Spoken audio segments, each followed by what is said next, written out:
Morning दोस्तों, आपका MS Chauhan. आप देख रहे हैं अपना फैब्रिक ज्ञान चैनल। दोस्तों, क्वेश्चन तो काफ़ी हैं लोगों के, लेकिन दिक्कत है टाइम की, क्योंकि मेरे पास टाइम की थोड़ी शॉर्टेज रहती है। उस वजह से मैं उनका आंसर देने में असमर्थ हूँ। फिर भी कोशिश यही रहती है कि भी जब भी मेरे को थोड़ा सा भी टाइम मिले, मैं कुछ ना कुछ क्वेश्चन के जो आए हैं उनके आंसर देने का प्रयास करूं। तो उसी तरह एक क्वेश्चन है इंडस्ट्री से, और ये एक महत्वपूर्ण क्वेश्चन है कि इसके पीछे कई बार करोड़ों का लॉस हो जाता है लोगों का, कि हमने गारमेंट तो बिल्कुल सही बना दिया, हर एक तरह की उसके अंदर जो कमी है उनको दूर किया है, बिल्कुल परफेक्ट हर एक चीज़, लेकिन जो हमारा एक्सपोर्ट गारमेंट होता है, जो गारमेंट एक्सपोर्ट किया जाता है, निर्यात किया जाता है, उसके अंदर कुछ बायर उसके हैंड फील, खासकर किड्स के लिए जो बच्चों का होता है उसमें तो हैंड फील बहुत ज़रूरी है ही, लेकिन कुछ कंट्रियों में हैंड फील जैसे हमारे ड्राई क्लीन या हमारे डोमेस्टिक में स्टार्च लगाते हैं, उसी तरह हमारे जो गारमेंट इंडस्ट्री है, जो भी एक्सपोर्ट का जो कार्य है, उसके अंदर हैंड फील यानी शॉर्पनर, उसको सॉफ्ट करना कपड़े को, उसके एक मानक रखा जाता है कि हमें यहाँ तक चाहिए, इतने तक चाहिए, सॉफ्ट चाहिए वो। तो जो इसी तरह हमारा एक पिगमेंट प्रिंट होता है। पिगमेंट प्रिंट एक तरह का ऑयल बेस है, उसके कितने भी पतले कपड़े के ऊपर हम करेंगे तो वो इतना हार्ड हो जाता है, पापड़ की तरह हार्ड हो जाता है। उसके ऊपर बिजी प्रिंट हो यानी पूरा डाइड हो कपड़ा, तो वो ऐसे हो जाता है जैसे हमारा पैराशूट फैब्रिक होता है, खुरखुरा सा, और जो मुड़ने तोड़ने में थोड़ी आसानी, जैसे लगाओ स्टार्च लगा दिया, बहुत ज़्यादा स्टार्च लगा दिया हो। तो उसमें है क्या कि जब कपड़े को पिगमेंट करते हैं तो उसको न्यूट्रल नहीं किया जाए प्रॉपर तरह से, तो उसमें ये खामियां आती हैं। तो कई बार क्या कि गारमेंट बना दिया, बनाने के बाद हम सोचते हैं कि शॉर्पनर से इसको हम सॉफ्ट कर लेंगे। वैसे क्या है कि कई बार हमने गारमेंट बना दिया और उसका मेज़रमेंट, हमने उसका जो एवरेज है वो वॉशिंग का नहीं निकाला कि कपड़ा हमारा पानी में जाके श्रिंक हो रहा है और हमने गारमेंट बना दिया है। तो वहाँ पे क्या होता है कि हम उस कपड़े को गीला भी नहीं कर सकते, हमें सॉफ्ट भी करना है, उसको मुलायम भी करना है। उसके लिए हम टम्बलर के अंदर सिलिकॉन बॉल डालते हैं, जो कि जैसे हमने 50 पीस डाले हैं या 100 पीस डाले हैं, तो उसके अंदर 100 बॉल या 50 बॉल डालेंगे तो वो टम्बलर को चलाएंगे, हीट पे नहीं, वैसे चलाएंगे बिना हीट के। तो बॉल जब उसके ऊपर गिरेगी, उस प्रिंट के ऊपर, उस गारमेंट के ऊपर, तो वो क्रैश होगा, टूटेगा, ब्रेक होगा, तो सॉफ्ट हो जाएगा। ये होता है। लेकिन कुछ गारमेंट ऐसे होते हैं जिसको हम इस विधि से भी नहीं कर सकते, तो उसके लिए हमें उसे वॉश करना पड़ेगा। तो वॉश करने में क्या है कि इसमें हमारी जो सोच होती है, हम सोचते हैं अच्छे से अच्छा सिलिकॉन शॉर्पनर लगाएं तो ये सॉफ्ट हो जाएगा, लेकिन इसके अंदर प्रॉब्लम क्या होती है, जब इसको प्रिंट करते हैं तो उसमें बाइंडर का यूज़ किया जाता है, बाइंडर की लेयर लगाई जाती है, उसके ऊपर प्रिंट होता है। तो बाइंडर एक तरह का वाटर, जो ये है कि मतलब पानी को आर पार नहीं होने देता, वाटर प्रूफ है एक तरह का, और एयर प्रूफ टाइप हो जाता है ऑयल बेस पे। तो वो यान के अंदर उसको सिलिकॉन शॉर्पनर को नहीं जाने देता, वो ऊपर ही रह जाता है कि ज़्यादा शॉर्पनर भी लगाएंगे तो हमारे हाथ में आ जाएगा, लेकिन वो कपड़ा पापड़ का पापड़ बना रहेगा, मतलब सॉफ्ट नहीं होगा।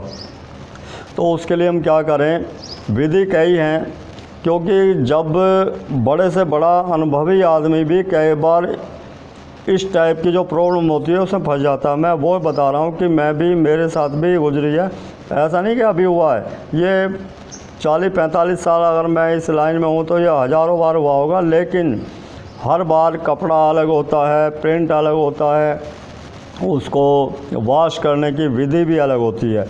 कि जब आप इस ट्रेड से हटेंगे तो आप पीछे का जो आपने जो सीखा है वो आपके साथ काम ना आए।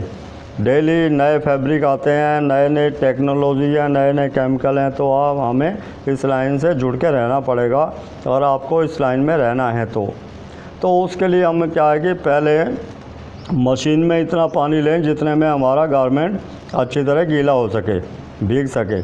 उस पानी को गर्म कर लें 40 डिग्री यानी 40 डिग्री टेम्परेचर पे गर्म कर लें। उसमें हम डालें नॉन कास्टिक लिक्विड सोप डालें, या कोई भी आप लिक्विड सोप डाल सकते हैं।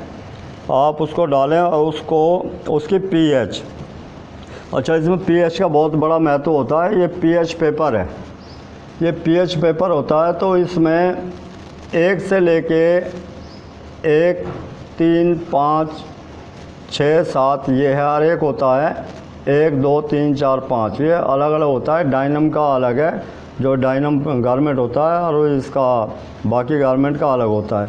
ये है। इसके बाद फिर नीचे आ जाता है 8, 9, 10, 11, 14 ये। तो इसमें क्या है कि हम जो भी पानी बनाते हैं किसी भी केमिकल का, तो ये इसमें स्ट्रिप है, ये इसको हम उसमें डिप करके देखते हैं कि वो अगर जाती है रेड की तरफ तो ये एसिड है, ये 6 तक एसिड आता है। 1 से शुरू होता है और 6 तक आता है। 7 पे आगे नॉर्मल हो जाता है, हमारा नॉर्मल पानी होता है पीने का जो। उसके बाद 8 से शुरू होता है हमारा एसिड, ये एसिड नहीं, इसके बाद होता है एल्कली यानी खार।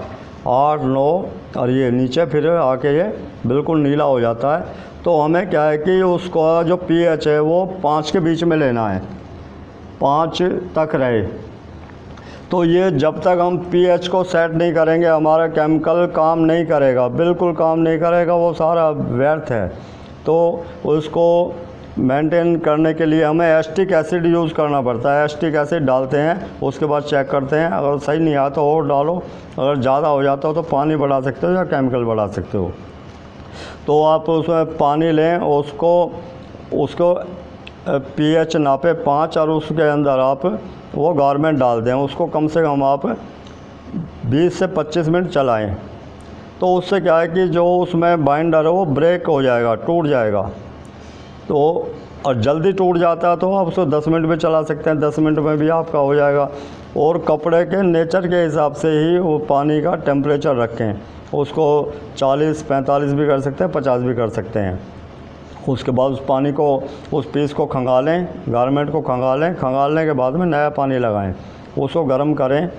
और गर्म करने के बाद आप उसके टेम्परेचर भी 40 के आसपास रखें। उसके अंदर आप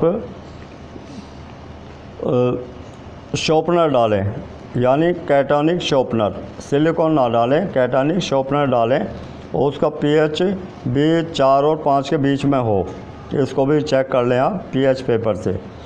और उसके बाद आप इसको 10-15 मिनट चलाएं।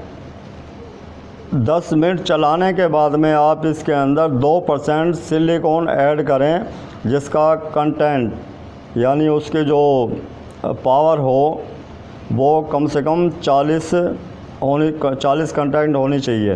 तो इसको आप 2 राउंड लेफ़्ट और 2 राउंड राइट, यानी इंचेज होती है जो वॉशिंग मशीन में, यानी आगे पीछे चलती हैं, उसको चलाएं। 2 चक्कर चलाएं आगे, 2 पीछे, और उसके बाद 2 मिनट के लिए उसको रेस्ट करें। फिर ये विधि हमें 3-4 बार करनी है। उसके बाद आप उस गारमेंट को निकालें। निकालने के बाद में आप उसको हल्का हाइड्रो करें, ज़्यादा हाइड्रो ना करें, हल्का हाइड्रो करें कि वो पूरी तरह ना सूखे, निचड़े। उसके बाद उसको आप 75% लैंड ड्राई करें, यानी हवा में सुखाएं, और 20% टम्बलर में सुखाएं। क्योंकि अगर सीधा आप डाल दोगे तो वो फिर पापड़ का पापड़ हो जाएगा। ये एक विधि होती है इसकी। 75% आपने सुखा लिया हवा में, और उसके बाद 20% सुखाया आपने टम्बलर में। 5% नमी रह जाए उसके अंदर, आप उसको निकालो। निकाल के फिर उसको आप प्रेसिंग करवाओ उसकी, तो आपकी जो हैंड फील है वो बहुत ही अच्छी आएगी। लेकिन ये विधि सब पे नहीं चलती। तो मैं पहले आपको एक बात बताता हूँ कि मैं किसी भी रसायन को ख़रीदने या बेचने की सिफारिश नहीं करता।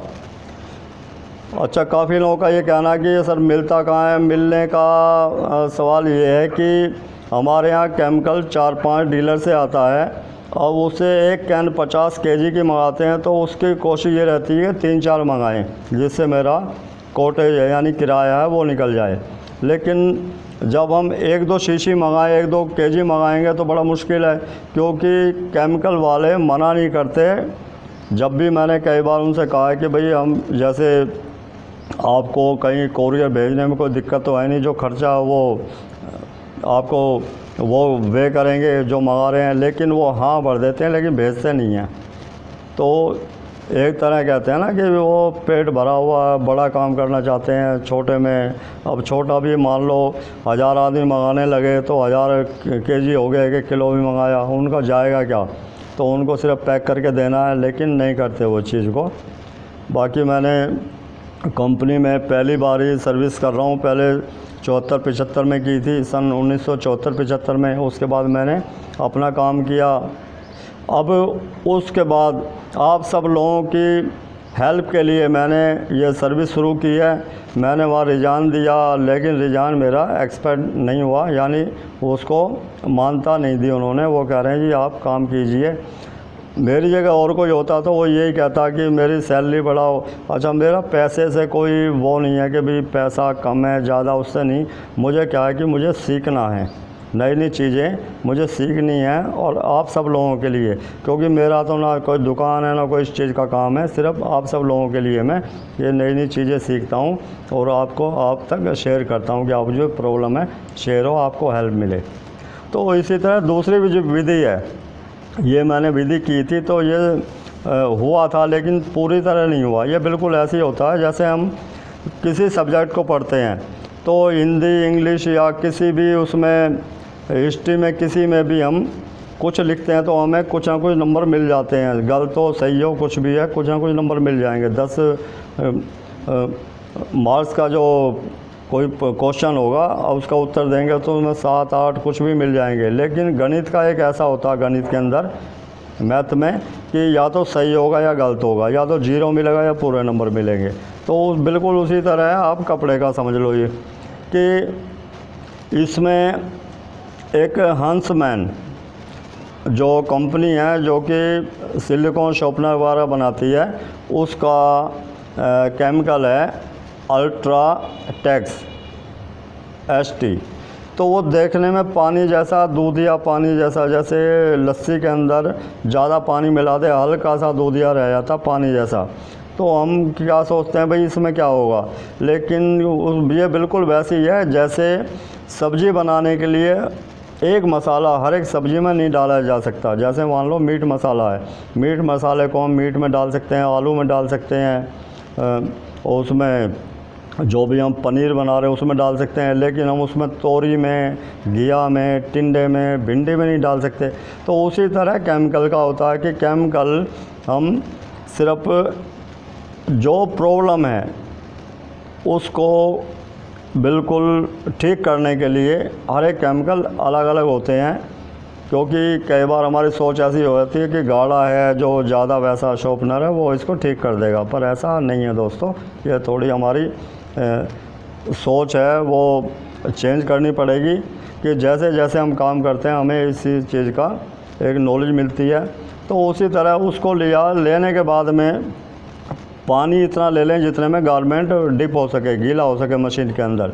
उसको 40 डिग्री पे गर्म कर लें। गर्म करने के बाद में वो जो केमिकल है अल्ट्राटेक्स को आप उसमें डालें 2% वेट ऑफ गारमेंट के हिसाब से, और उसके जो pH वैल्यू है वो 4 और 5 के बीच में रखें, और आप उसको 20 से 30 मिनट यानी 20 मिनट से आधा घंटा तक चलाएं।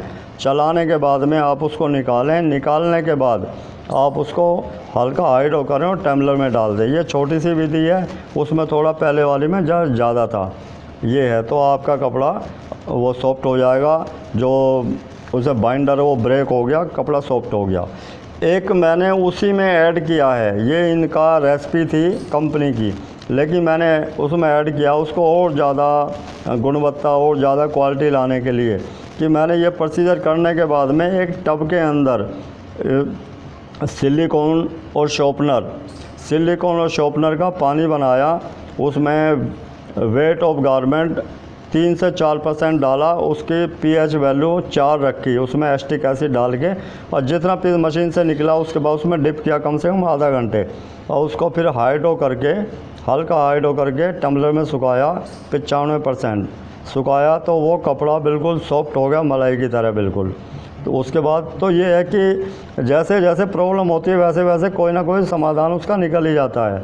तो दोस्तों बहुत ही एक महत्वपूर्ण ये सूचना थी, जो भी इंडस्ट्री से हमारे लोग जुड़े हुए हैं जिनको ये प्रॉब्लम है या कभी भी आ सकती है, आप इसको यूज़ करें।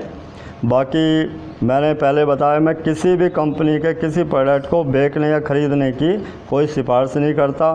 तो दोस्तों जो भी कपड़े के विषय में क्वेश्चन आपका हो, आप मुझसे निसंदेह शेयर कर सकते हैं, और टाइम की कमी के कारण थोड़ी दिक्कत होती है तो उसके लिए क्षमा चाहता हूँ। मिलते हैं दोस्तों ब्रेक के बाद। जय हिंद, जय भारत।